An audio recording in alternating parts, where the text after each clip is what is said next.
ይስጥልኝ ተመልካቾቻችን የሳምንታዊ አጀንዳ የተሰኘው ፕሮግራማችን ነው። በዛሬው የአጀንዳ ፕሮግራማችን ከውሃና ኢነርጂ ሚኒስትር ዶክተር ሀብታሙ ኢተፋ ጋር ነው ቆይታ የምናደርገው። የውይይት ርዕሳችን ደግሞ በኃይል ኢነርጂና እንዲሁም ደግሞ በቀይ ባህር ዙሪያ እንዲሁም ደግሞ በናይል ኢኒሺየቲቭ ዙሪያ ላይ ቆይታ እናደርጋለን። ፕሮግራሙን ወደ እናንተ በማድረስ ከካሜራ ባለሙያዎች ጋር አብሬያችሁ የምቆየው ኢየሩሳሌም አለሙ ነኝ። መልካም ጊዜ ይሁንላችሁ። ዶክተር ለቃለ መጠይቅ ፈቃደኛ ስለሆኑ እጅግ በጣም አድርጌ አመሰግናለሁ። አመሰግናለሁ። በኢትዮጵያ የኢነርጂ እቅዶች ላይ ሰፋ ያለ ቆይታ እናደርጋለን። የኢትዮጵያን የኢነርጂ እቅድ እስቲ ምን ይመስላል የሚለውን ምንድናቸው የሚለውን ከሱን ጀምር። በጣም አመሰግናለሁ። እውነት ነው። ኢትዮጵያ እንግዲህ በጣም ሰፊ የሆነ የኢነርጂ እቅድ ይዛ እየሰራች ትገኛለች። በተለይ ለአፍሪካ ካሉት ሀገሮች በጣም ትልቅ የኤነርጂ ማምረት አቅም ካላት ሀገሮች የመጀመሪያ ኢትዮጵያ ናት ማለት እንችላለን። ከሱ ደግሞ በተለይ ሃይድሮ ፓወር ትልቁን ድርሻ ይወስዳል። ቀጥሎ የሶላር እና የዊንድ ጂኦተርማል የምንላቸው የኤነርጂ አማራጮች አሉ። እነዚህ በሙሉ የሪኒዌብል ኤነርጂ የምንላቸው ታዳሽ የኃይል ምንጭ በጣም የተባረከች ሀገር እንደመሆኗ መጠን በዚሁ ልክ እቅዳችንን በትልቁ አስበን እየሰራን እንገኛለን ማለት ነው። እንግዲህ በኢትዮጵያ ደረጃ ወጥተን ብናይ ባለፉት ዓመታት በጣም ብዙ ኢትዮጵያ አካባቢዎች ኢትዮጵያ ብቻ ሳይሆን ጎረቤት ሀገሮቻችንም በኢስት አፍሪካ ባሉት ሀገሮች ላይ ከሰሃራ በታች ካሉት ሀገሮች ላይ በጣም ጨለማ ያለበት አካባቢ በጣም አነስተኛ የኃይል ሽፋን ያለበት ወይ ኤነርጂ ሽፋን ያለበት ሀገር ውስጥ ነው የምንገኘው ማለት ነው። ሁለት ነገሮችን ታሳቢ አድርገን ነው እቅዳችን እየሰራን የምንገኘው። አንዱ በሀገር ደረጃ የሚፈለገውን የኃይል ፍላጎት የምናሟላበት መንገድ በደንብ ቀይሰናል። በ2030 በፈረንጆቹ ኦልሞስት በብዙ ከ90% በላይ በሚባል ደረጃ ኢትዮጵያ ውስጥ ያለው ማህበረሰብ ወይ ከኦፍ ግሪድ ወይ ከግሪድ ኃይል የሚያገኝበት አማራጭ እናቀርባለን የሚል ታሳቢ አድርገን እንሰራለን ማለት ነው።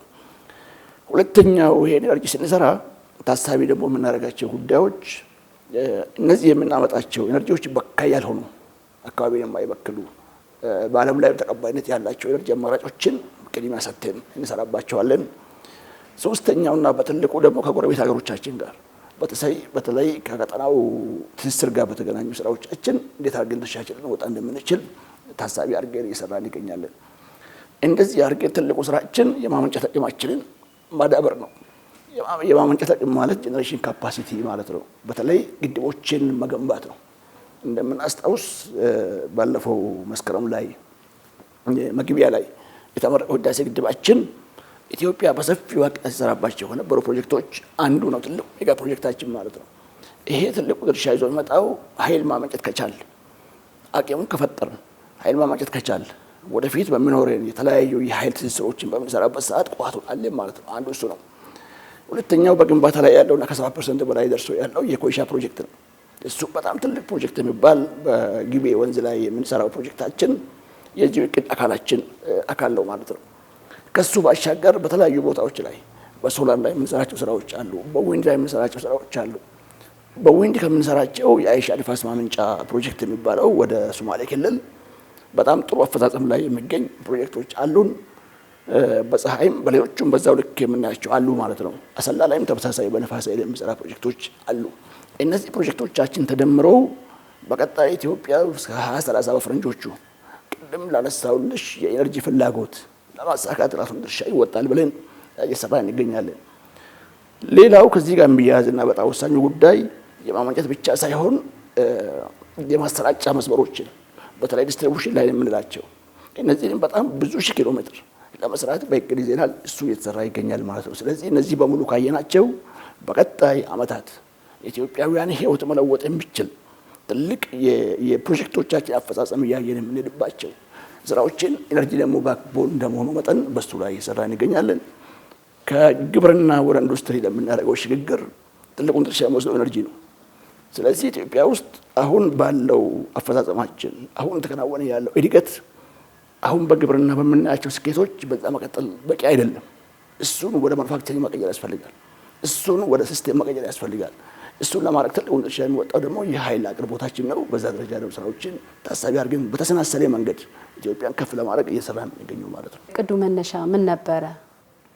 እንግዲህ በቁጥር ደረጃ ካየነው አምና ከነበረ ወደ 7000 ሜጋዋት ወይም 7 ጊጋዋት ከምንላቸው ህዳሴያችን አሁን አልቆ ከመጣ በኋላ 9.1 እያደረስን እንገኛለን ማለት ነው። ትልቁ ስራችን ይሄ ነው በቁጥር ደረጃ። በቀጣይ ዓመታት በምናስገባቸው ተጨማሪ ኃይል ቋቶች አሁን ያለው 54% አካባቢ የሚሆን የኛ ማህበረሰብ ወደ 90% እስከሚደርስ ድረስ ሽፋኑን ማሳደግ ነው። በቁጥር ደረጃ በዛ ነው የምናያቸው ማለት ነው። ስለዚህ መነሻ ስናደርግ የማመንጨት አቅም፣ ተጠቃሚ ቁጥር እና የመፈጸም አቅማችን ታሳቢ አድርገን በጋራ የምንሰራቸው ናቸው ማለት ነው። ስለዚህ እቅዱን ለማሳካት ደግሞ ምንድነው የማሟያ ብላችሁ የያዛችኋቸው ተግባራት? እንግዲህ አንድ እቅድ ስታቀድ ዝም ብሎ እንደዚህ የምናቅደው አይደለም።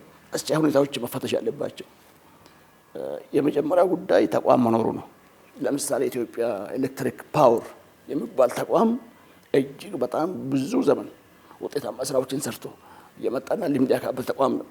አንድ ወሳኝ ጉዳይ ይሄ ነው ማለት ነው። ህዳሴን ጨምሮ የሰራው ይሄ ተቋም ነው። ሁለተኛው ጉዳይ የተመረተውን ኃይል ወይም ደግሞ የሚኖረን ኃይል በማስተላለፍና በማስተዳደር የኢትዮጵያ ኤሌክትሪክ አገልግሎት የምንለው ተቋም ሁለተኛ ተቋማችን ነው። እሱም በጣም ብዙ ዘመን ልምድ ያለው ተቋም ነው። አስቻይ ብለን ማየት እንችላለን። ሌላ ጉዳይ ፖሊሲያችን ነው። የኤነርጂ ፖሊሲያችን በጣም ብዙ ጊዜ የቆየ ፖሊሲ ነው። እሱም ዘንድሮ ከልሰን እንዲጸድቅልን ወደ ፕላንና ልማት ሚኒስቴር ልከናል ማለት ነው። በዚህ ፖሊሲ ውስጥ እንዴት አድርገን ኤነርጂውን ኢንካሬጅ ማድረግ እንደምንችል፣ ባለሀብቶች እንዴት እንደሚሳተፉ፣ ውጤታማ የሚሆንበትን መንገድ እጅግ በጣም አስደናቂ በሆነ መንገድ ሰርተን አስቀምጠነዋል። የፖሊሲ ጉዳይ ነው። ሌላ ጉዳይ አቅም ጉዳይ ነው። በተለይ ገንዘብ። ምክንያቱም ቅድም ያነሳሁልሽ ስራዎች በሙሉ ገንዘብ ይፈልጋሉ። በጣም ትልቅ ገንዘብ ይፈልጋሉ። ይሄንን ከዓለም ባንክ ጋር በሚኖረን ስምምነት መግባባት ላይ ተደርሷል ማለት ነው። በቀጣይ በጣም ብዙ ፕሮጀክቶች ወደ ኢትዮጵያ እንደሚመጡ በቅርቡ እንደምናስታውስ በብራዚል በነበረው የኮፕ ስብሰባ ላይ አንዱ አጀንዳ የነበረው የኤነርጂ ጉዳይ ነው። ክቡር ፕሬዝዳንታችን እዛ ተገኝተው በዚህ ተሳትፈውበታል ማለት ነው። ሚሽን 300 የሚባል ፕሮጀክት ተጠቃሚ ትሆናለች ኢትዮጵያ። ሌላ ጉዳይ አሁን የተሰሩ ያሉ የአደሌና ኤሊፕ የሚባሉ ፕሮጀክቶቻችን በሁሉም ኢትዮጵያ ክልል የሚሰሩትን የኃይል መሰረተ ልማት ማስፋፋት ጉዳይ የሚደግፍ አቅም በገንዘብ አለ ማለት ነው። ስለዚህ በተቋም ደረጃ በፖሊሲ በገንዘብ ካለ አስቻይ ሁኔታዎች አሉን፣ ማከናወን ይቻላል ማለት ነው። ፍላጎትን እስከ ግምት ያስገባ ነው ወይ? ፍላጎት እንግዲህ አሁን አቅም ስላጠረን ነው እንጂ ኢትዮጵያ ውስጥ ያለው ፍላጎት በጣም ትልቅ ነው እውነቱን ለመናገር ማለት ነው። በጣም ብዙ አካባቢ ሲታይ አሁን ያለው የኃይል ፍላጎት እኛ ማቅረብ ከምንችለው ለጊዜው አሁን ጥሩ ነው ያለ ነው። ከ2-3 ዓመት በኋላ ቻሌንጅ ሊያጋጥመን ሁሉ ይችላል። በጣም ብዙ ፍላጎቶች እየመጡ ነው ያሉት። እነዚህ እየመጡ ያሉ ፍላጎቶች ከማኑፋክቸሪንግ ሴክተሩ ላይ ያለው ኢንትረስትና በጣም ብዙ ባለሀብቶች ወደ ኢትዮጵያ መምጣታቸው ፍላጎቱን ከፍ ያደረገ ይገኛል። ሁለተኛው በሀገር ደረጃ ዜጎቻችን በእያንዳንዱ በራሳቸው ቤት ውስጥ በሚኖሯቸው ኑሮ የኑሮ መሻሻሎች አሉ። በተጨባጭ ለምሳሌ ሰዎች ኢቪ መኪና በኤሌክትሪክ የሚሰሩ መኪናዎችን በፖሊሲ ተደግፈው እንዲያስገቡ ሲደረግ ከዚህ በፊት የነበረው የማታ ማታ ወይም ሌሊት ላይ ኢነርጂን ብዙ የመጠቀም ልምድ አልነበረንም። አሁን በጣም ጨምሯል። ሰው ቀኑ ሙሉ የሰራ ይውላል፣ ማታ መኪናውን ቻርጅ ያደርጋል ማለት ነው። ፍላጎቱ ጨምሮበት መጥቷል። በጣም ብዙ ወጣቶች ወደ ስራ ይገቡ ይገኛሉ።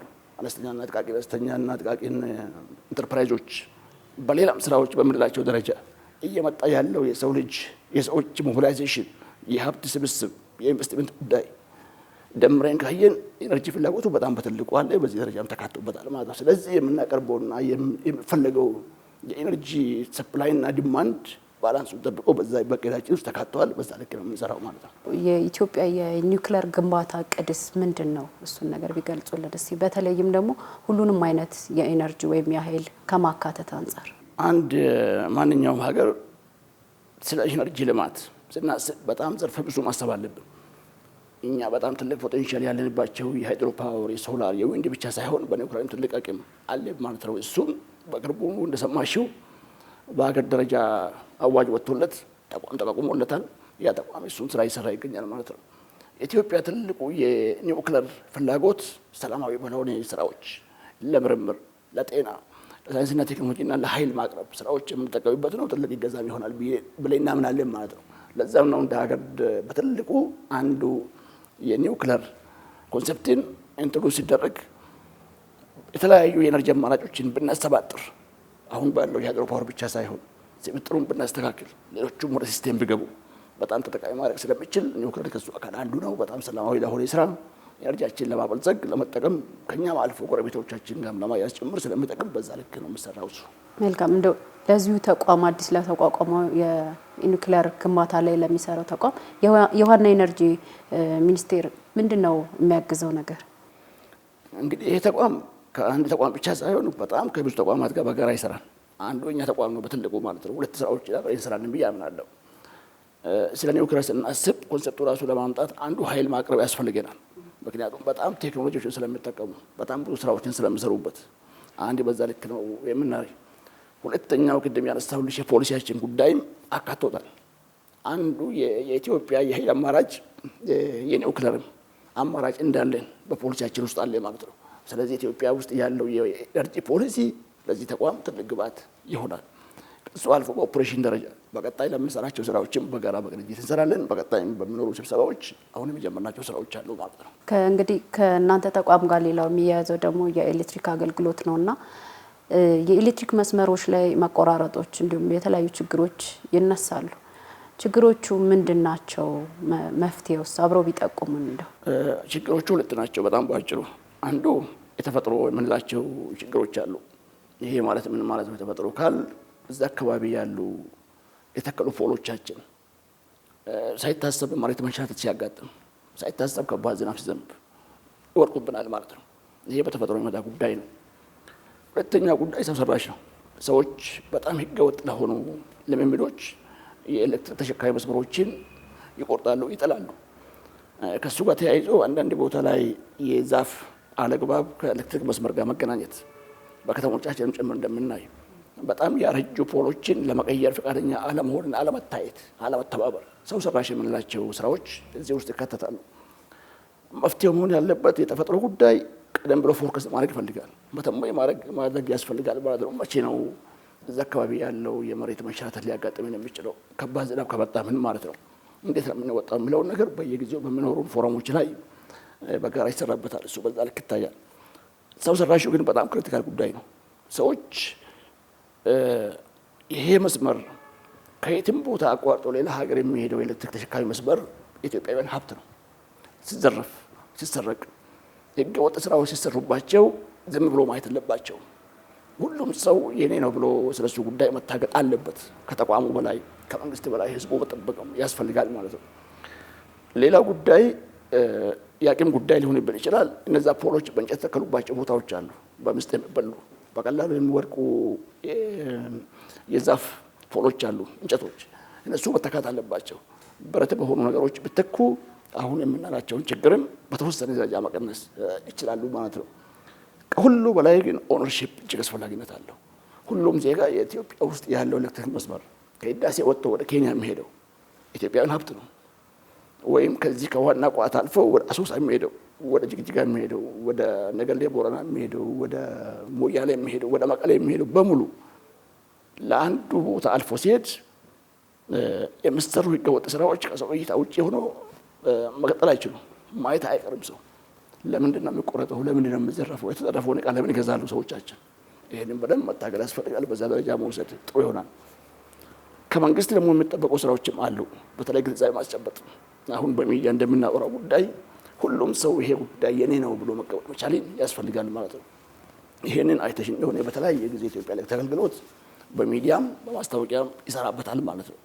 ሲቆራረጥ እንኳን ችግር ያጋጥሙናል ብሎ አዌርነስ መስጠት፣ ቶሎ ማሳወቅ ጉዳዮች በሙሉ የዚህ አካል ስለሆኑ በዛ ደረጃ ላይ እሱም ተከታታይ የሆነ ትምህርት መስጠት አስፈላጊነት አለው ማለት ነው። ስለዚህ ሰው ሰራሹንም የተፈጥሮ ችግሮችንም ሲያጋጥሙ በዛ ልክ እየተናበቡ ከህዝብ ጋር መስራት አስፈላጊ ሆኖ ስለሚገኝ በዛ ደረጃ ላይ መውሰድ ጥሩ ይሆናል።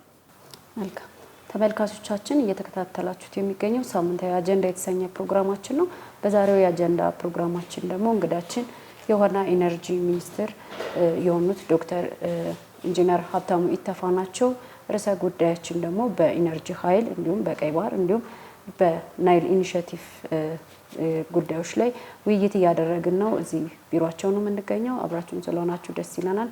አብራችሁን ቆዩ። የኢትዮጵያ እንግዲህ የፀሐይ ኃይል የማመንጨት ከፍተኛ አቅም እንዳላት ያው ይነገራል። ይሁን እንጂ ጥቅም ላይ የዋለው 10 ሜጋዋት በታች ነው ከ10 ሜጋዋት በታች እንደሆነ ነው የሚገለጸውና የእናንተ ሚኒስቴር መስሪያ ቤት የፀሐይ ኃይል ለመስኖ ልማት ማስፋፊያ የገጠር ኢኮኖሚን ማስተሳሰሪያ ለማድረግ ምን አይነት ስራዎችን ለማከናወን አቅዳችኋል ወይም ደግሞ እያከናወናችሁ ነው? ኢትዮጵያ አንዱ ካላት ከሃይድሮ ፓወር ቀጥሎ ትልቁ ፖቴንሻል የፀሐይ ኃይል ነው። ብዙ ቦታ ላይ ሰዎች ፀሐይ ስላለ ብቻም ኃይል የሚመነጭ ይመስላቸዋል። አይደለም፣ የራሱ የሆነ ኢንቴንሲቲ ሬንጅ ይፈልጋል እሱ ፓርት። ኢትዮጵያ ውስጥ ያለው የፀሐይ ኢንቴንሲቲ እጅግ ኦፕቲማም በሚባል ደረጃ የሚደነቅ ነው ማለት ነው። እጅግ በጣም ብዙ ኃይል ማመንጨት የሚችል የፀሐይ ጨረር እናገኛለን። ቀኖቹም ግማሽ ግማሽ ቀን ነው በሰዓት። አንዳንድ ሀገር ላይ 3 ሰዓት 4 ሰዓት ብቻ ፀሐይ ያገኛሉ። ኢትዮጵያ ውስጥ ግን ያለው 50% ከ24 ሰዓቱ ኃይል ለማመንጨት ትልቅ አስተዋጽኦ ያበረክታል። ይህን ታሳቢ አድርገን በፊት የተሰራውን ስራ ብናይ በጣም ብዙ ስራዎች ይቀሩናል የሚለው መውሰድ አስፈላጊነት አለው ማለት ነው።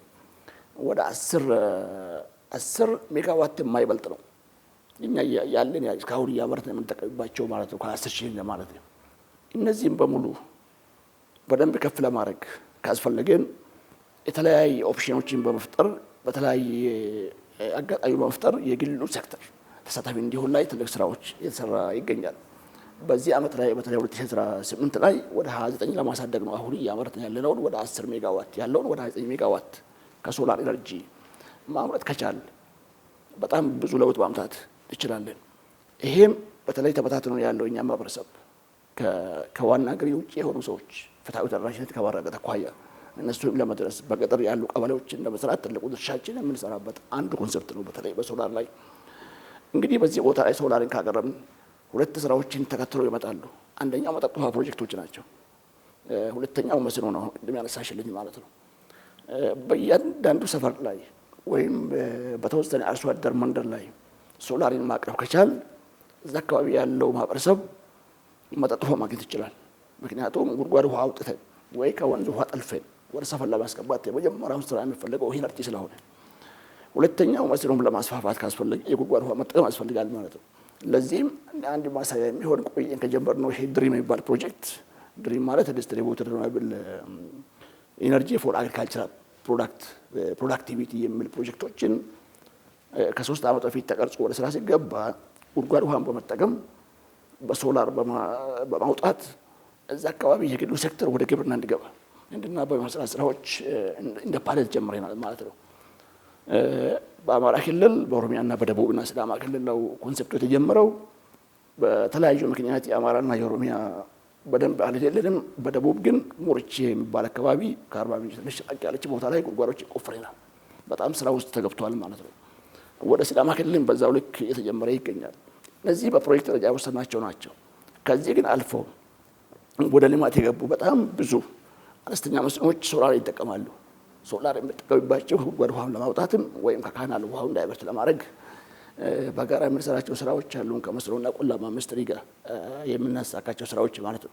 ስለዚህ ሶላር ኢነርጂን በዛ ልክ ስናመጣ ለኃይል አቅርቦት ይሆናል፣ ለመጠጥ ውሃ ይሆናል፣ ለግብርና ይሆናል ማለት ነው። ይሄንን ነው አስተናስለን እንደ ፓይለት ፕሮጀክት ሁሉንም ባቀፈ መንገድ ሰርተን ብናሳይ ህዝቡ ያባዘዋል የሚል ሀሳብ ይዘን የምንገኘው። ከዚህ ጋር ተያይዞ አንድ መታሰብ የሚገባ ጉዳይ ምንድናቸው? በሶላር አቅርቦት ውስጥ የሚፈለጉ ሰንሰለቶች የሚል ማሰብ አስፈላጊነት አለው። የመጀመሪያ ጉዳይ ፓናሎች ናቸው። እነዚህን ኃይል የሚሰበስቡ ወይም ጄኔሬተር የምንላቸው ማለት ነው። ኢትዮጵያ ውስጥ መመረት ተጀምረዋል። በጣም ብዙ ፓናሎች ሲፈለጉ በፊት የነበረው ከውጭ ነበር የምናስገባው። አሁን ከኢትዮጵያ አዋሳ ኢንዱስትሪ ፓርክ ውስጥ ማምረት ተጀምረዋል፣ ወደ ውጭ የሚልኩ ጭምር። ይሄ አንዱ ትልቁ ስኬታችን ነው። ሁለተኛው ፓምፖች ናቸው። በሶላር የሚሰሩ ፓምፖች ጉድጓድ ውስጥ የምናስቀምጣቸው ፓምፖቻችን ከዛ ጋር የሚናበቡ መሆኑ መቻል አለባቸው። በግለሰብ ደረጃ እዚህ ሸገር አካባቢ ማምረት የጀመሩ ባለሀብቶቻችን አሉ ማለት ነው። የተለያዩ ኮምፖኔንቶች ከባትሪ ጋር ከኢንቨርተር ጋር የምንላቸው ጉዳይ ባለሀብቶች ወደዚህ እንዲገቡ ማምረት እንዲችሉ ኢንካሬጅ ማድረግ ላይ እንገኛለን እንደ መንግስት።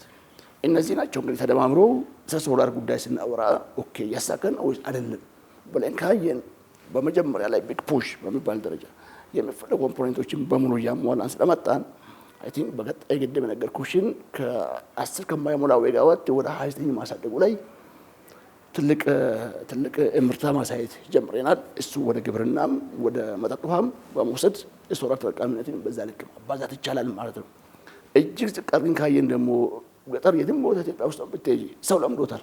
እሱን ለመናገር ሶላር ላንተር የምትባል በትንሹ ሰዎች ቤታቸው ላይ የሚያስቀምጧት ያቺ ፓናል ለቻርጂንግ ይጠቀሙባታል፣ ስልክ ይጠቀሙባታል ማለት ነው፣ ለመብራት ይጠቀሙባታል። ይሄንን በጣም ኢንካሬጅ እናደርገዋለን። በተለይ ህገወጥ የሆኑ የሶላር አይነቶች እንዳይገቡ በህግ መከላከል ይፈልጋል። ነገር ግን ባለሀብቱ ወደዚህ እንዲመጣ ዜጎቻችን ተጠቃሚ እንዲሆኑ የምንሰራቸው ስራዎች ህብረተሰቡ በራሱ ጊዜ እያባዛ ሲመጣ ወደ ትልቁ ይመጣል ማለት ነው። ስለዚህ ሶላርን በዛ ደረጃ ነው የሰራን የምንገኘው። ከዚሁ ጋር በተያያዘ የሚኒስቴር መስሪያ ቤታችሁ ከዓለም አቀፉ የፀሐይ ኃይል ጥምረት ጋር በፀሐይ ኃይል ፓርክና የሶላር ሚኒ ግሪድ የኃይል ማመንጫ ግንባታ ማስጀመሪያ እንዲሁም የመስኖ መጠጥ ውሃና አቅርቦትን የፋይናንስ የቴክኖሎጂ ትብብር እድሎችን ለማመቻቸት ስምምነት መፈራረሙ ይታወሳል። ተግባራዊነቱ ከምን ደረሰ? እውነት ነው። አሁን ያነሳሽው ጉዳይ አይሲኤም የምንለው ኢንተርናሽናል ሶላር አሊያንስ የሚባል ከኢትዮጵያ ጋር በጣም ብዙ ስራዎች እየሰሩ ይገኛሉ። አንዱ የሰራን የምንገኝባቸው ጉዳዮች እንደ ሰርቶ ማሳያ በዚህ ግቢ ውሃና ኢነርጂ ሚኒስቴር ግቢ ውስጥ ውጪ ስትወጡ በኋላ ታዩታላችሁ። ለፓርኪንግ የምንጠቀመው ቦታ ድሮ ፓርኪንግ ነበረ። አሁን ዛሬ ያደረግነው እሱን ወደ ሶላር ቀይረን ሶላሩን ለአንዱ ህንጻቸው ዊንግ ማንቀሳቀስ በሚያስችል ደረጃ ወደ 104 ኪሎዋት የሚሆን ነው። እሱን መጠቀም ጀምረን አንዱ እሱ ነው ማለት ነው። የዚህ ፕሮጀክት አንዱ ማሳያ ትልቅነቱ ብቻ ሳይሆን መታየት ያለበት ከሲስቴሙ ለመጀመሪያ ጊዜ ከሶላር ወደ ግሪድ ማስገባት እንጠቀማለን። ሳይንጠቀም ስንቀር ወደ ግሪድ እየገባ የሚሄድበትን ስርዓት አብሬን ከምንሰራቸው ስራዎች አንዱ ነው ማለት ነው። ሁለተኛው በተለያዩ ኢትዮጵያ አካባቢዎች በየክፍለ ሀገሩ የምንሰራቸው ፕሮጀክቶች ናቸው። ወደ 6-7 የሚሆኑ ቦታዎች ተለይተዋል። በኦሮሚያ ክልልም በአማራም በተለያዩ ቦታዎች እነዚህ ኦልሬዲ ቦታዎቹ ተለይተዋል። አመራሩ የክልል አመራሮች ኢንቮልቭድ አድርገናቸዋል። ወደ ስራ የሚገባባቸው ሂደቶች በቅርቡ ይጀመራል ማለት ነው። የዚህ ፕሮጀክት ትልቁ ማሳያ ሶላር እንዴት አድርጎ ለውጥ እንደሚያመጣ ሰዎችን ማስተማር ነው እንጂ ኢትዮጵያ ውስጥ ያለውን የሶላር ጉዳይ ሙሉ በሙሉ መሸፈን ሊሆን አይችልም። እንደ ማሳያ የሚሰሯቸው ስራዎችን በዛ ልክ ያየን ይገኛለን። በኢትዮጵያ ውስጥ በሚሰሩ ትልልቅ የምንላቸው እስከ 300 ሜጋዋት መድረስ የሚችሉ ፖቴንሻል ቦታዎች ተለይተዋል። ሁመራ አካባቢ ቦታዎች አሉ፣ ዋሽ አካባቢ ቦታዎች አሉ ተለዩ ማለት ነው። ይሄንን ደግሞ ከዚህ ድርጅት ጋር በመሆን የግሉን ባለሀብት ማፈላለግ በጋራ የሚሰሩ በፒፒ ሞዴል ፕራይቬት ፓብሊክ ፓርትነርሺፕ ሞዴል ወደዛ እንዲሰሩ የሚገዛዎች ይደረጋሉ። በዛ ልክ ነው ከነሱ ጋር የምንሰራው ማለት ነው። ምናልባት አሁን ላይ መሬት ረግጦ ተግባር የተደረገ ይሄ ስራ የተጀመራለ ዲዛይኖች እያለቁ ነው ያሉት። ስንት እንደሚፈልጉ ለስንት ሰዎች የምንላቸው ቦታዎች በተለይ ራቅ ያለው ቦታ አርብቶ አደር አካባቢ ለሰርቶ ማሳያ ሊሆን የሚችል እዚህ ለምሳሌ ወደ ምስራቅ ሸዋ አካባቢ የጀመርናቸው ስራዎች አሉ ማለት ነው። ግን እንደ ፕሮጀክት በትልቁ መሬት ላይ የምታዩ ሳይሆን አሴስመንት ደረጃ ነው እያለቁ ያሉት ማለት ነው።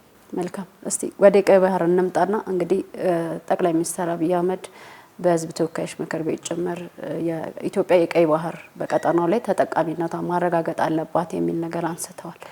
እናንተ እንደ ውሃና ኢነርጂ ሚኒስቴር መስሪያ ቤት የቀይ ባህር የኢትዮጵያ ፍላጎት ወይም ደግሞ በቀይ ባህር ላይ ለሚኖራት የወደብ ፍላጎት ምን አይነት ምልከታ አላችሁ ወይም አስተያየት አላችሁ? ምክንያቱም ዘርፉን እንደሚመራው ሚኒስትር ቀይ ባህር ሳልጠቅስ እንደ ኢትዮጵያ የምትለው ባለውን ካርታ ወስደሽ ብታይ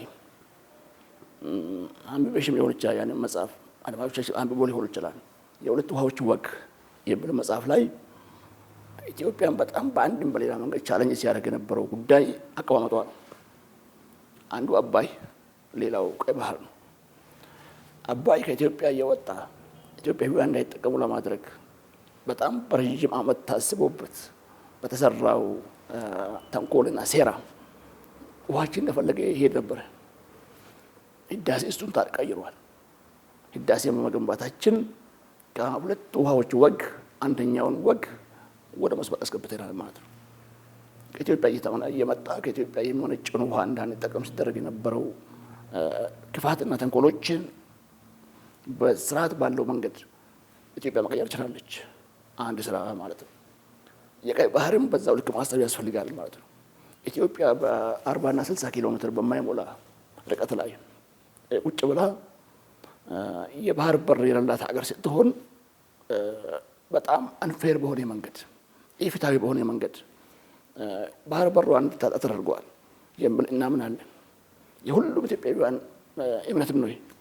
ለዚህም ነው ክቡር ጠቅላይ ሚኒስትራችን ስለ ባህር በር እንነጋገር፣ ስለ ቀይ ባህር እንነጋገር፣ መነጋገር አለብን የሚል አጀንዳ ሴት ካርጉ በኋላ ዛሬ ሁሉም ኢትዮጵያዊ በሁሉም አቅጣጫ በጣም ውስን ከሆኑና አስተሳሰባቸው እጅግ ወጣ ባለ መንገድ ከሚሄዱት በስተቀር የቀይ ባህር ጉዳይ ለኢትዮጵያውያን ይገባኛል የሚለውን ጥያቄ የማነሳ ማንም የለም እንደ ዜጋ ማለት ነው።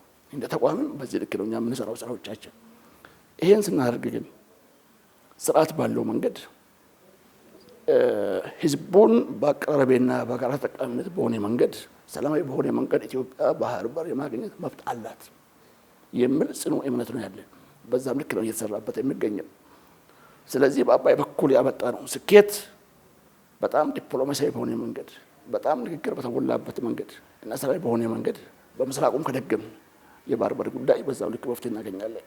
እነዚህ ሁለቱ የውሃዎቻችን ክፍሎች የአባይም የቀይ ባህርም ለዘመናት ኢትዮጵያን ለተለያዩ ጦርነቶች ሲዳርጉ ቆይተዋል።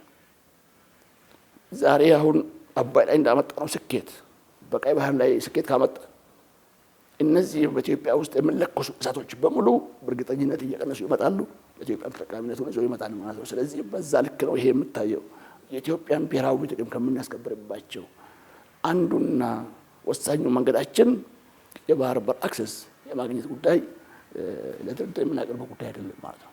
እንግዲህ የእርስዎ መስሪያ ቤት የታላቁን የኢትዮጵያ ህዳሴ ግድብ ገንብቶ በማጠናቀቅ ረገድ ውስጥ ከፍተኛ ሚና አላችሁና በታላቁ የኢትዮጵያ ህዳሴ ግድብ ላይ ያላችሁን ልምድ ያው ተገንብቶ አልቆ ስኬታማ ሆናችኋል እንደ ተቋም ማለት ነው። ምናልባት በቀይ ባህር ላይ አሁን የተነሳውን ጥያቄ ለማሳካት ካላችሁ ልምድ ከአባይ ላይ ካላችሁ ልምድ ተነስታችሁ ይሄኛውስ ምን መሆን አለበት፣ እንዴት ስኬታማ መሆን ይቻላል ይላሉ? የሚጠቁማቸው የመፍትሄ ሀሳቦች ካሉ። እንግዲህ ህዳሴን እንዴት አሳካን የሚለው ነገር ካነሳን እውነት ነው የኛ ሚኒስትሪ ትልቅ ድርሻ አለው በፖሊሲም በህግም። ነገር ግን ትልቁ ድርሻ በጣም የተለያዩ ተቋማት በጋራ መጥተው በመናበብ ባመጡት ስራዎች ናቸው። የጸጥታ መዋቅሩ ድርሻው በጣም ትልቅ ነው። ብሔራዊ ባንክ ድርሻው በጣም ትልቅ ነው። የገንዘብ ሚኒስቴር ድርሻው በጣም ትልቅ ነው። የፓርላማ አባላት በተለይ የህዳሴ ፕሮጀክት ማስተባበሪያ ጽህፈት ቤት የሚባል በቦርድና በስራ አስፈጻሚ ደረጃ ከሚመራው በላይ ምክር ቤት አለው። ያን ምክር ቤት የሚደግፉ የክልል አመራሮች ድርሻቸው በጣም ትልቅ ነው። በጣም ኢትዮጵያውያን ተናበው በጋራ ሆኖ ነው ህዳሴ ማድረግ የቻለው። ህዳሴ ስናደርግ ሲያጋጥመን የነበረው ተግዳሮት ቀላል የሚባል አይደለም፣ የምናውቀው ነው። በተለያየ መንገድ ኢትዮጵያ ውስጥ ግጭት እንድነሳ፣ በተለያየ መንገድ ኢትዮጵያ ውስጥ ብጥብጥ እንድነሳ፣ በተለያየ መንገድ ኢትዮጵያውያን ከውጭው ዓለም እንድንቆራረጥ በዲፕሎማሲው የተሰሩ ስራዎችን በሙሉ ሰብረን ይወጣል። እሱን ትልቅ ትምህርት አግኝተንበታል ማለት ነው። ስለዚህ ስለ ቀይ ባህር ጉዳይ ስነሳ ከዛ ያላነሱ ጉዳዮች ሊያጋጥሙ ይችላሉ።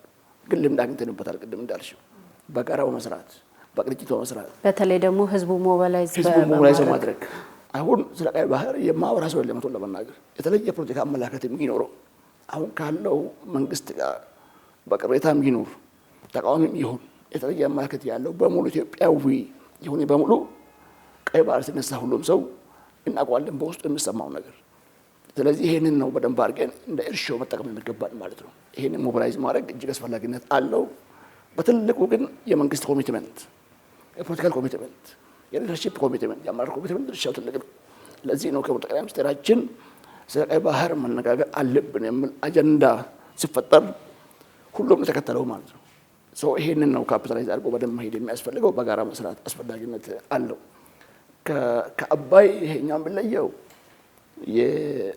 ከኢትዮጵያ ውስጥ ስለምነሳው ስለ ውሃ ጉዳይ ካነሳን 100% እዚህ ተቋም ኃላፊነት ነው። በአዋጅም በስራም የባህር በር ጉዳይ ትንሽ ከዚህ ሰፋ ያለ መንገድ መታየት አለበት።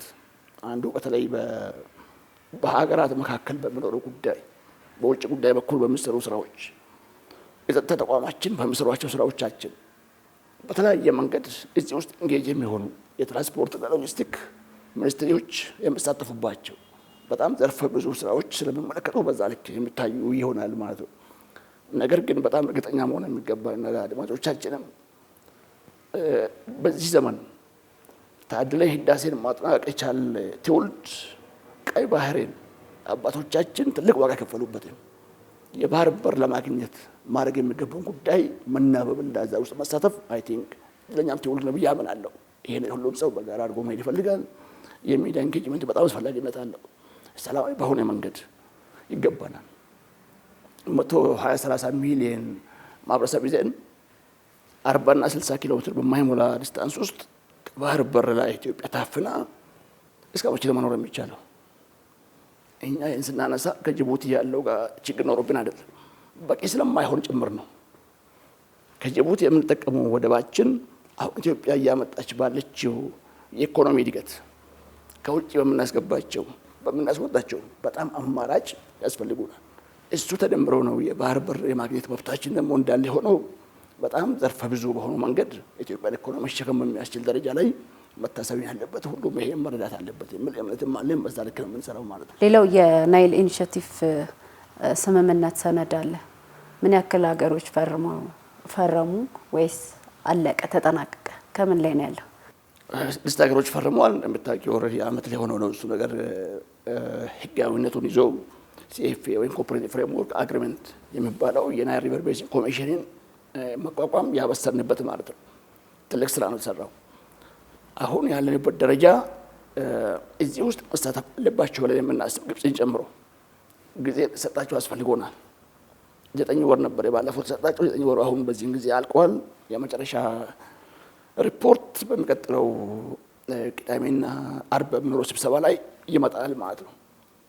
ትልቁ አሁን እዚህ ጋር መገንዘብ የሚገባን ከሲኤፍኤ ቀጥሎ የመጣው ናይል ሪቨር ቤዚን ኮሚሽን ከተቋቋመ በኋላ ኦፕሬሽናላይዝ ማድረግ ነው የሚቀረን ማለት ነው።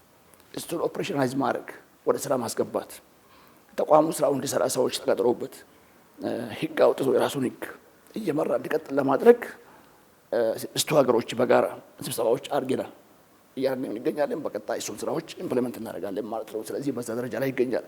በቀጣይ መሆን ያለበት አሁን ያለው ኤንቢአይ ኢኒሼቲቭ የሚባለው ዝም ብሎ እንደዚሁ አባል ሀገራት በጋራ መተን የምንነጋገርበትን ተቋም ወደዚህ ነው መሻገር የሚገባው። ወደ ናይል ሪቨር ቤዚን ኮሚሽን መሻገር አለበት ማለት ነው። እሱን ትራንዚሽን መሰራት አለበት። በዛ ልክ የተናበብን እየሰራን ይገኛለን። አንዳንድ ሀገሮች አሁንም እንዲቀጥል አይፈልጉም። በተለይ ታችኞቹ ሀገሮች ወንድሞቻችን ኮሚሽኑን አይፈልጉትም ማለት ነው።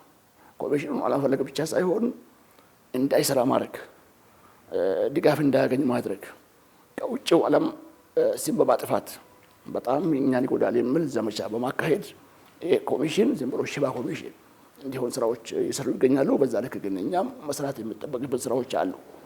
ኡጋንዳ፣ ሩዋንዳ፣ ኢትዮጵያ፣ ታንዛኒያ እና ደቡብ ሱዳን ትልቅ ድርሻ አለን፣ ቡሩንዲን ጨምሮ ማለት ነው። በዚህ ልክ ስራዎችን እየሰራን እንገኛለን። እሱን በቀጣይ በሂደት ወደ ስራ እያስገባን ስንመጣ የእነሱ ሀሳብ የተሸነፈ ይመጣል ማለት ነው። ምናልባት ግልጽ ለማድረግ ስምምነቱን የፈረሙ ሀገሮች 6ቱ እነማን ናቸው? ያው ይታወቃል። በእርግጥ እንደው ተመልካቾቻችን ታንዛኒያ፣ ሩዋንዳ፣ ኢትዮጵያ፣ ደቡብ ሱዳን። መልካም። ከዚህ ጋር ተያይዞ ምናልባት ከግድቡ መጠናቀቅ በኋላ የገጠማችሁ ፈተናዎች አሉ ወይ? ከግድቡ መጠናቀቅ በኋላ ፈተናዎች ይገጥሙናል፣ ወደፊት ይገጥመናል። ህዳሴ ተመርቆ በሳምንታት ውስጥ የታችኛው ወገኖቻችን በተለይ ግብጾች ኢትዮጵያ ህዳሴ ግድብ ሱዳንን በጎርፍ ጎዳ የሚል ስም ማጥፋት ስራዎች ሰርተዋል። ውሸት የሆነ ስራ ማለት ነው።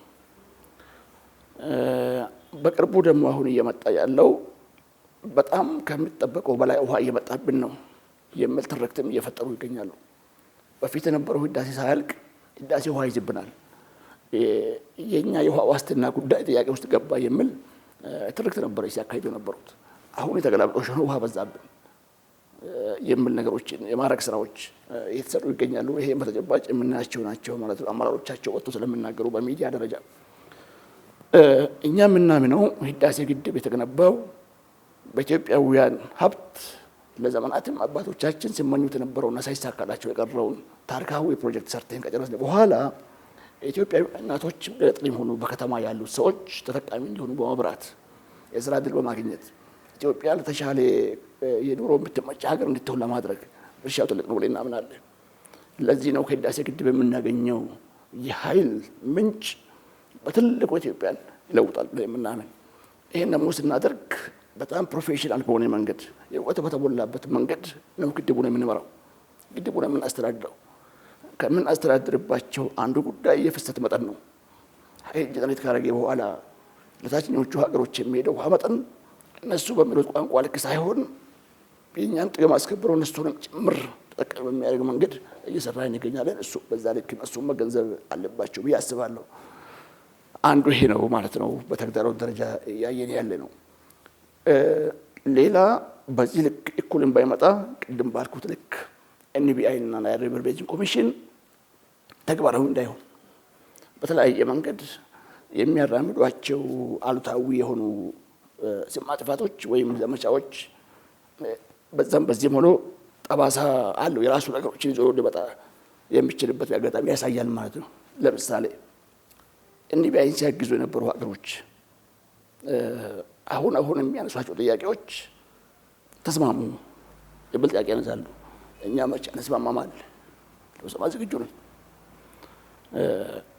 ገንዘብ ለመስጠት ይሄ ጉዳይ እንደ ፕሪኮንዲሽን ያስቀምጣሉ ማለት ነው። ይሄ ኢትዮጵያ ብቻ ሳይሆን የሁሉም ናይል ቤዚን ሀገራት ላይ የመጣ ተግዳሮት ነው። እሱን በዛ ልክ አይቲንግ መከላከል ይገባል። ከዛ በተረፈ ከህዳሴ ጋር በተገናኘ በተለየ ሁኔታ ይሄ ነው የሚባል ተግዳሮት ወይም ፈተና ብለን የምናየው ነገር በፊት ከነበረው ጋር ሲወዳደር የሚገናኝ ነገርም አይደለም። በጣም በስኬት ነው ያለ ነው። በጣም ብዙ ሰዎች አፕሪሼት አድርጎታል። በዛው ልክ ደግሞ ትልቅ ጥቅም ይዞ መጥቷል። በፊት አንዳንዶቹ እኛ የምንገነባው ህዳሴ ግድብ ታችኞቹን ሀገሮች አይጎዳም ብለን ስናወራ የነበረውን ቲዎሪ በቲዎሪ ነበር ሲያስቡ የነበሩት። አሁን በተግባር ሲያዩ የውሃ መጠኑ ከፍ ብሎ ሲታይ፣ ቁርፍ ቀንሶ ሲታይ፣ ከዚህ የሚመነጨው ኃይል ከኢትዮጵያና ከኬንያ አልፎ ታንዛኒያ ገብቶ ሲታይ በጣም ብዙዎቹ ጥሩ ሰርታለች። ኢትዮጵያ ጥሩ ሰርታለች። ምሳሌያዊ ስራ ነው ስራዎችን ሰዎች እየመሰከሩ ይገኛሉ ማለት ነው። ስለዚህ ህዳሴ በፊት ከነበረው ችግር ሳይሆን አሁን የምናወራው ስኬት ነው፣ ድል ነው። ዲፕሎማሲያችን ድልም ከፍ አድርጎታል። በጣም ብዙዎቹ ይሄን አፕሪሼት ያደርጉታል። በቅርቡ እንደምናስታውስ የኮፕ 32 ኢትዮጵያ አዘጋጅነት ስትመረጥ አንዱ መስፈርት ሆኖ የሚታየው ኢትዮጵያ ታዳሽ ኃይል ታመነጫለች ነው። ዝም ብለን አይደለም የተመረጥነው። ታዳሽ ኃይል ከምናመነጭባቸው አንዱ ህዳሴ ግድባችን ነው።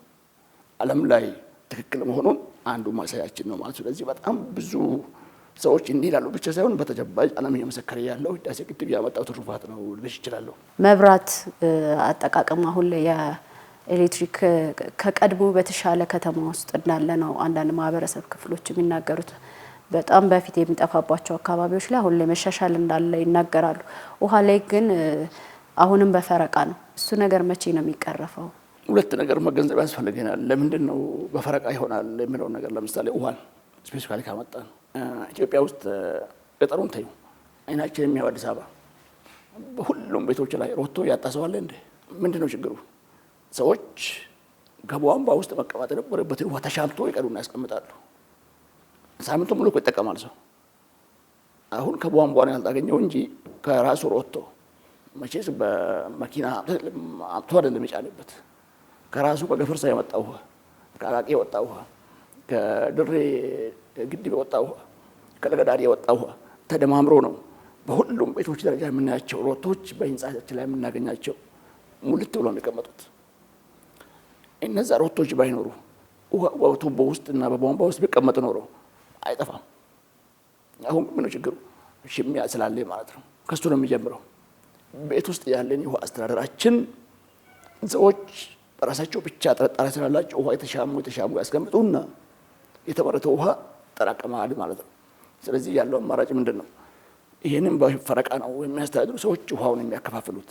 አንድ ሳምንት ወደ ሆነ መስመር ከሄደ በሚቀጥለው ሳምንት ወይ በዚህ ቀን ወደ ሆነ መስመር ይሄዳል። ሰዎች ሁሉም ቀርቶ ተሻምቶ ውሃቸውን ያስቀምጣሉ። ስለዚህ ከቤት ውስጥ አጠቃቀም ጀምሮ እስከ ኦፕሬሽን ያለው ጉዳይ አንዱ መነሻችን ነው፣ በሰው ሰራሽ ደረጃ የሚገኝ ችግራችን። ሁለተኛው ጉዳይ የተፈጥሮ ጉዳዮች አሉብን። ለምሳሌ የጉድጓድ ውሃ በጣም ብዙ የሚባል የአዲስ አበባ ከተማ አካባቢ አዲስ አበባ ለምሳሌ የማነሳልሽ ያው እዚሁ ስለሆነ ነው የማነሳው።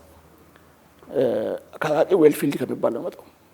አቃቂ ዌልፊልድ በየጊዜው የጉድጓድ የውሃ ፍሰት መጠን እየቀነሰ ነው የመጣው፣ ወይም አንዳንዱ ደርቋል። ለምንድን ነው ይሄ ሊሆን ይችላል ደግሞ ካልሽኝ፣ ቴክኒካሊ በፊት እርሻ የነበረው መሬት ዝናብ ሲዘንብ ወደ ጉድጓድ ውሃ ይገባ የነበረው የውሃ መጠን ዛሬ ከተማ አስፋልት በመሆኑ ዛሬ ቆርቆሮ ስለተሰራ ሪቻርጅ የሚባል ነገር የለንም ማለት ነው። ስለዚህ ምን ይሆናል? ጎርፍ ይሆናል፣ ውሃ ሆኖ አልፎ ይሄዳል። ሪፕሌኒሽ የሚያደርግ ጉድጓድ ውሃን የሚተካ የዝናብ መጠንን በተሰሩት የከተማ ውስጥ ያሉ ልማቶቻችን ካገዱ የታወቀ ነገር ነው ማለት ነው። የውሃ መጠኑ ይቀንሳል። የቀነሰው የውሃ መጠን ደግሞ ባለ ልክ ወደ መስመር የምናስገባው ውሃ ልክም ይቀንስብናል። ሌላው ጉዳይ የሰዎች ብዛት መጨመር ነው። ወደ አዲስ አበባ በጣም ብዙ ከከተማ አካባቢ ሰዎች ይፈልሳሉ፣ ይመጣሉ። አንዳንዱ ነዋሪ ነው፣ አንዳንዱ ገብቶ የሚወጣ ማለት ነው። ይሄ ሁሉ ውሃ ይፈልጋል።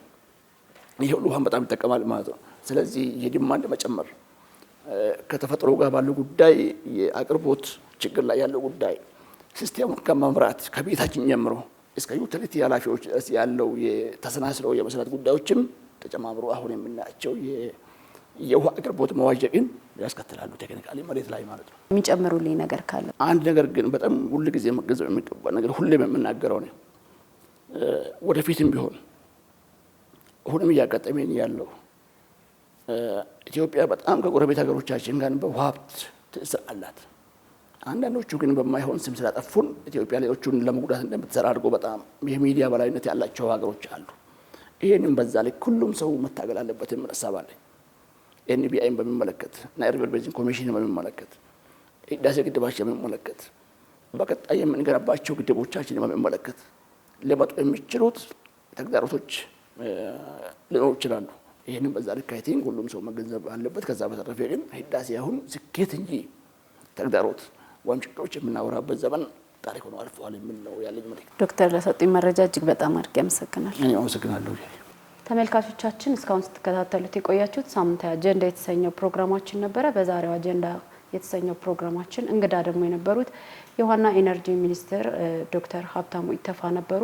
ርዕሰ ጉዳያችን ደግሞ በኢነርጂ ኃይል በቀይ ባህር እና እንዲሁም ደግሞ በናይል ኢኒሼቲቭ ሰነድ ዙሪያ ላይ የነበረው ውይይት እያደረግን እዚህ ቢሮአቸው ቆይታ ያደረግነው። ፕሮግራሙን አዘጋጅቼ ወደ እናንተ በማድረስ ከካሜራ ባለሙያዎች ጋር አብሬያችሁ ቆየሁት። ኢየሩሳሌም አለሙ ነበርኩኝ።